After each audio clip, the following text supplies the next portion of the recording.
Hotel बाग मारे, जायके की दुनिया में नया आविष्कार, मटकी दम बिरयानी का हुआ है शाहकार। शाही पकवान के तरीके से तजुर्बेकार, जिस मिट्टी की मटकी में होगी बिरयानी तैयार, उसी मिट्टी के मटकी में आपको परोसा जाएगा यार। अब से सिर्फ बिरयानी नहीं, शाही मटकी दम बिरयानी, जो देगा आपको शाही जायके का मजा।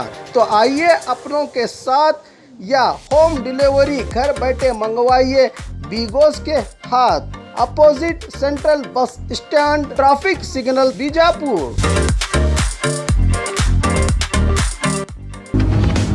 चलती ऑटो पर गिरा विशाल दरख्त, एक की मौत और कई घायल। ये भयानक और दर्दनाक हादसा बीजापुर के Solapur road police training centre के कैंपस का बड़ा दरख्त चलती ऑटो पर गिरने से पेश आया है। ये भयानक हादसा जिसमें एक बुजुर्ग महिला की मौत मौके पर ही हो गई। 5 गंभीर रूप से घायलों में 3 की हालत नाजुक बताई जा रही है। इलाज के लिए जिला सरकारी हॉस्पिटल में दाखिल किया गया है। घायलों को मौके पर पहुंचे एडिशनल एसपी राम अरसदी और डीवाईएसपी लक्ष्मी नारायण ने हादसे का जायजा लिया। यह हादसा गांधी चौक पुलिस थाना व्याप्ति में पेश आया है।